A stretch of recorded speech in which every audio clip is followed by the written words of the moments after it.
Governor तंग नहीं कर रहे, गवर्नर को बेचारे को क्या लेना देना। गवर्नर को तो बड़ा सा बंगला मिल गया, आलीशान गाड़ी मिल गई, एयर कंडीशन माहौल मिल गया, नौकरी मिल गई, 5 साल ऐश करने के लिए आता है गवर्नर। आप में से कौन कौन बेरोजगार है, जरा हाथ खड़े करें। जो बेरोजगार है, जो अनएम्प्लॉयड है। मुझे लगता है मेरी भाषा शायद समझ नहीं आ रही है। अब ये कचरा वाली बाई आएगी कैसा खुद। पप्पू बापू तेरा बाप इधर है। हाँ, आशीर्वाद दे लो चलो। पप्पू पप्पू पप्पू कुठला पप्पू रे? यहाँ क्या मैं उसका सेक्रेटरी हूँ क्या? ఢిల్లీ ముఖ్యమంత్రి గారు గౌరవనీయులు శ్రీ అరవింద్ కేజ్రీవాల్ గారు వారి సందేశం ఇవ్వాలని కోరుతున్నాం.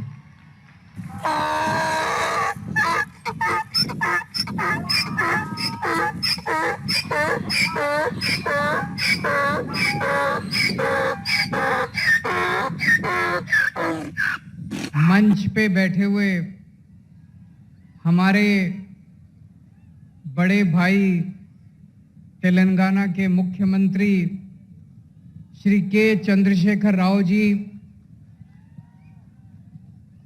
मंच पे बैठे हुए पंजाब के मुख्यमंत्री भगवंत सिंह मान साहब,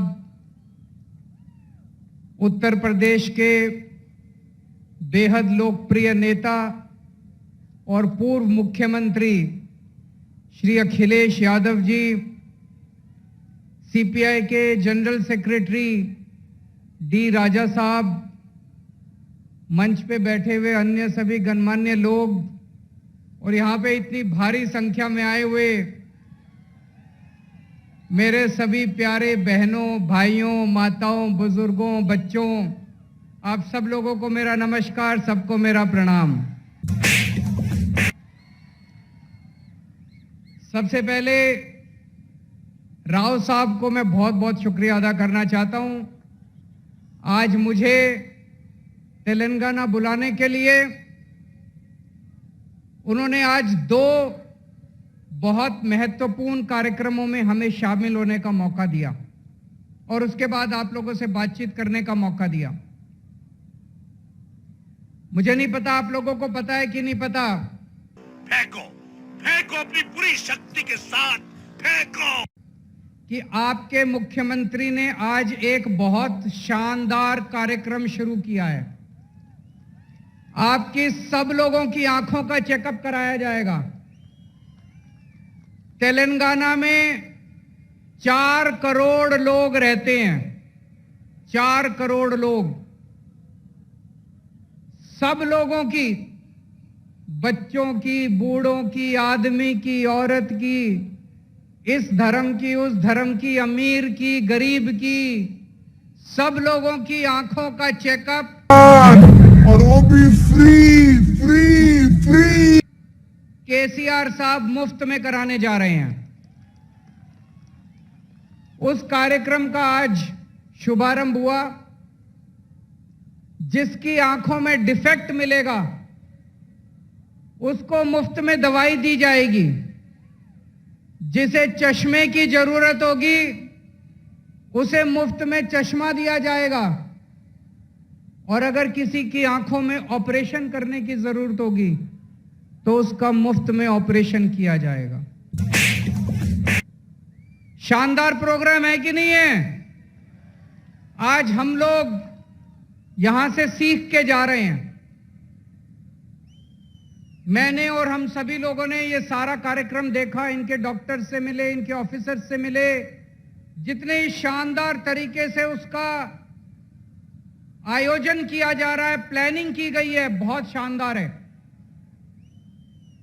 मैं जाके इस पूरे कार्यक्रम को दिल्ली में भी लागू करूंगा।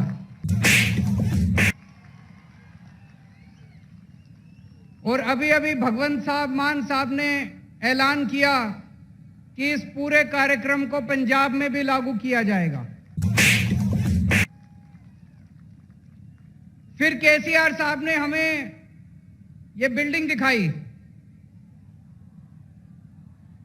तेलंगाना में 33 जिले हैं, 33 डिस्ट्रिक्ट्स।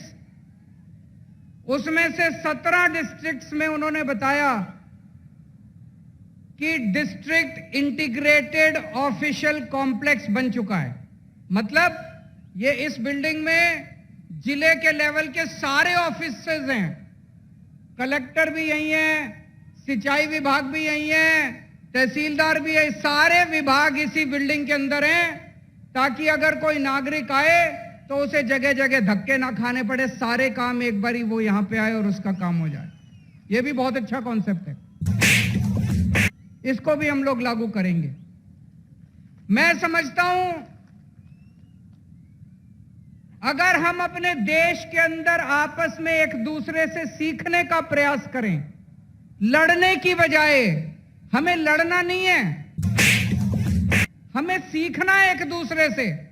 अगर हम एक दूसरे से सीखने की कोशिश करें तो हमारा देश कहां से कहां पहुंच सकता है, बहुत आगे बढ़ सकता है हमारा देश।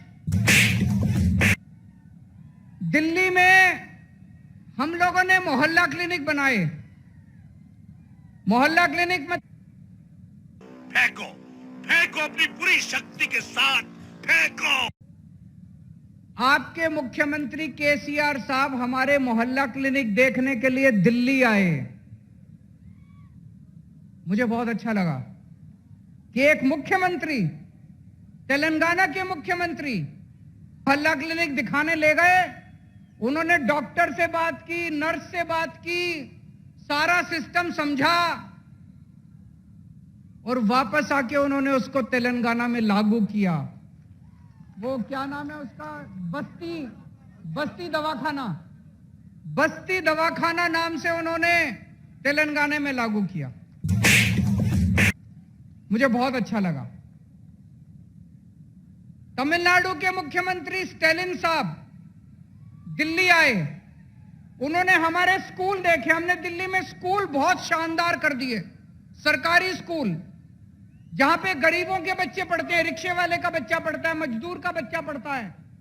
अब दिल्ली के सरकारी स्कूल इतने अच्छे हो गए कि दिल्ली में लोग अपने बच्चों को प्राइवेट स्कूल से निकाल के सरकारी स्कूलों में भर्ती करा रहे हैं।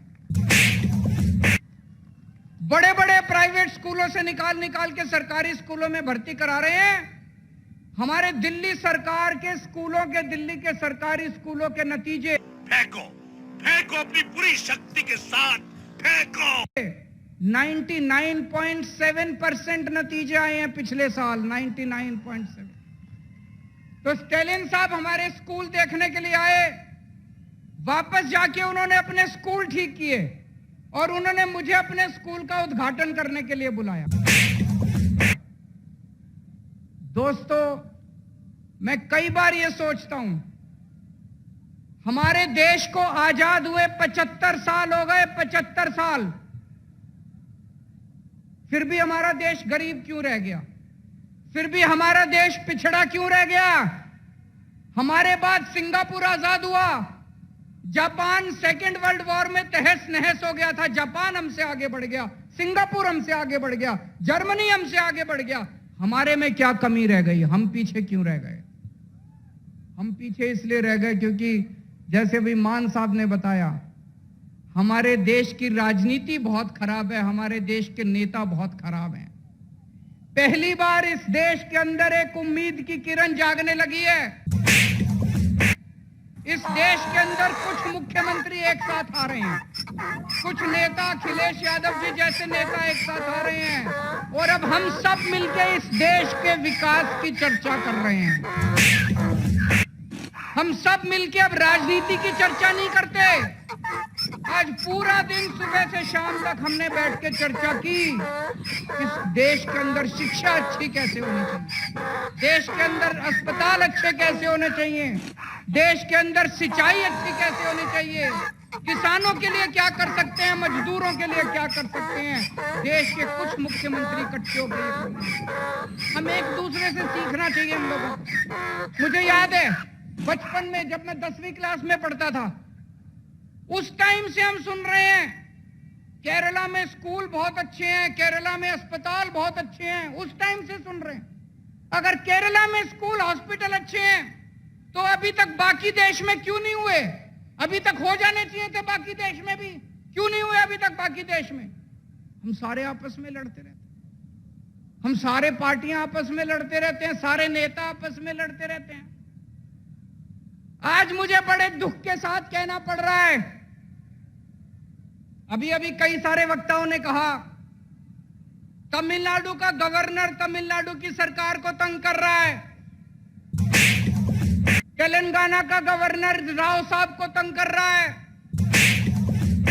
दिल्ली का गवर्नर मेरे को तंग कर रहा है, पंजाब का गवर्नर मान साहब को तंग कर रहा है। ये गवर्नर तंग नहीं कर रहे, मोदी साहब तंग कर रहे हैं।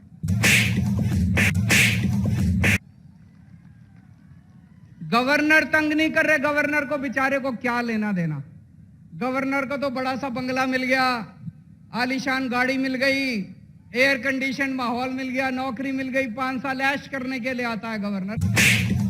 गवर्नर को क्या लेना देना। दिल्ली से फोन आता है, राव साहब को काम मत करने दो, अड़चन अड़ाओ, आता है कि नहीं आता है। दिल्ली से फोन आता है, भगवंत मान को काम मत करने दो, अड़चन अड़ाओ। मोदी साहब का फोन आता है, केजरीवाल को काम मत करने दो, अड़चन अड़ाओ। जिस देश का प्रधानमंत्री 24 घंटे बैठ के ये सोचता है कि मेरे को अब इसको तंग करना है, मेरे को अब उसको तंग करना है, वो देश तरक्की कैसे करेगा दोस्त।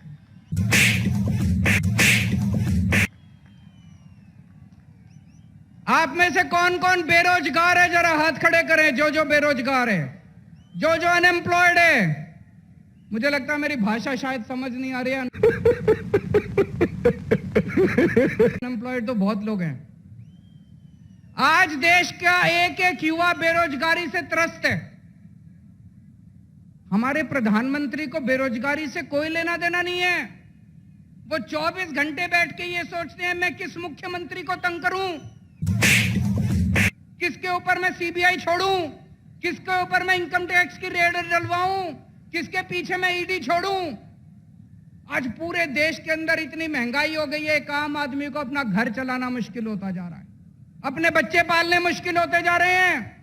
लेकिन देश के प्रधानमंत्री को महंगाई की, बेरोजगारी की कोई चिंता नहीं है। वो ये सोचते हैं आज मैं किसके एमएलए खरीदूं, इस पार्टी के एमएलए खरीदूं, इस सरकार को गिराऊं। ऐसे तो देश तरक्की नहीं कर सकता दोस्तों।